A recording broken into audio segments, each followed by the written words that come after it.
Hello and welcome, geeks and gamers. In this episode today, we're going to build a small PC for the living room capable of 1080p gaming and some retro gaming. My wife doesn't want a PC in the living room, but you know what? We're going to build it anyway. Roll the intro.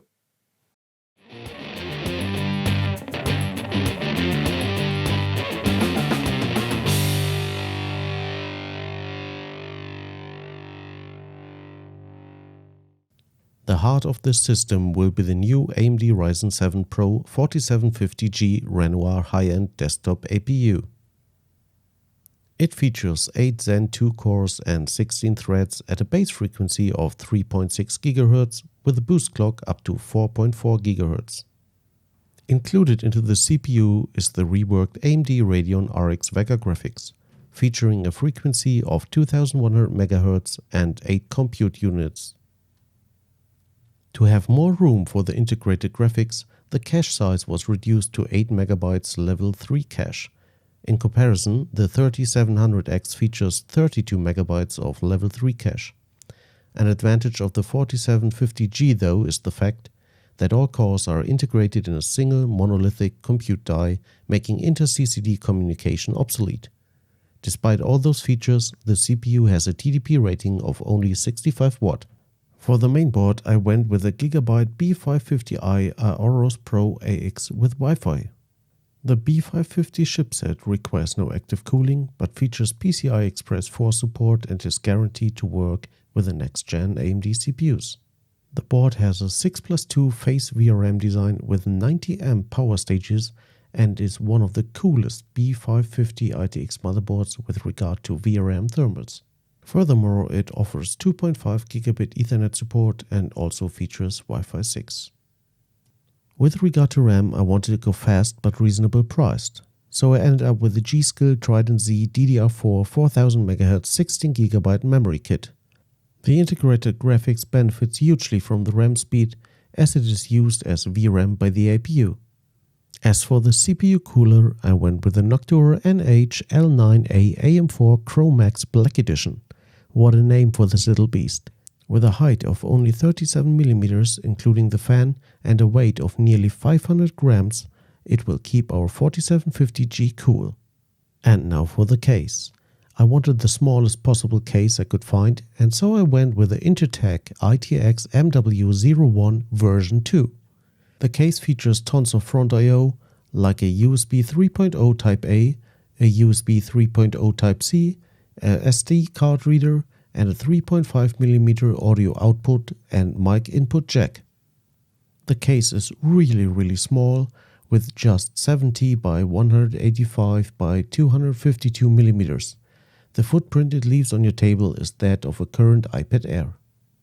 Although, please keep in mind that it uses an external power supply, which helps saving space in the case. So it was time to build, and in the end everything fitted in, but it was a pain in the... you get the point. I almost got stuck with my hands in the case twice or thrice, trying to get the motherboard in there and attaching all cables. In the end, it all worked out though. And as for storage, I went with a 0.5 TB NVMe SSD drive. I honestly forgot to film it before putting it in, and I'm not going to try to get it back out of there again. No way.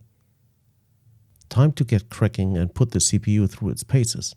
I started with a Cinebench R20 test run and noticed that it did not quite hit the score I expected. I ended up getting a multi-core score of 4700 something, although I was expecting roughly 4900. Checking thermals and boost clocks with Hardware Info 64, I noticed that the system was not turbing up to the full potential of the CPU. The problem was the case. Having no airflow through the top panel really suffocated the CPU fan, which, by the way, is the only fan in the whole system anyway. So I drilled some holes into the top panel in a kind of square pattern over the fan area and covered them with a magnetic dust filter. Although Frankensteining the case may sound weird, it instantly helped, and if it works, it ain't stupid, right?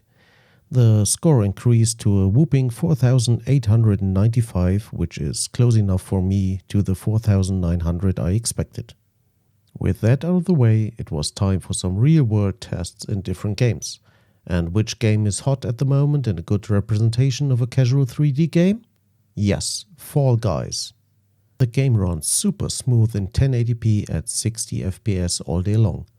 Even with VSync disabled, the game seems to be locked to 60 FPS, so I cannot tell you what the maximum FPS the card could output in Fall Guys would be. Temperature-wise, we sit nicely in between 55 degrees Celsius to 65 degrees Celsius, which is quite impressive if you consider the performance and the small CPU heatsink. Also, please note that the game footage is upscaled to match the resolution of the 4K YouTube video, which is rendered at 25 FPS. So any stutter you notice is cause of that, not the game itself. You can see the stats for each game displayed by Afterburner in the top left corner.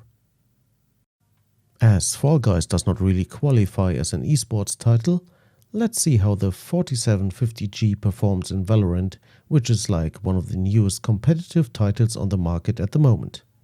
But let's quickly check on the video settings of Valorant.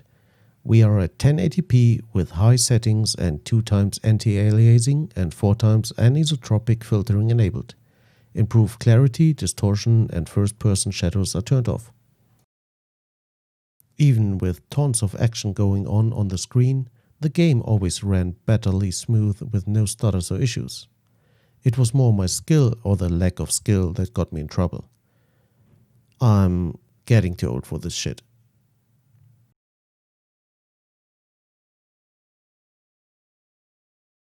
In the end, our team lost, but I was more concentrating on the numbers and how well the game runs.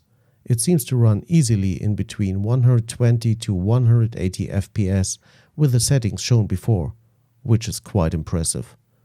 PS, we lost, but at least I made first place on our team.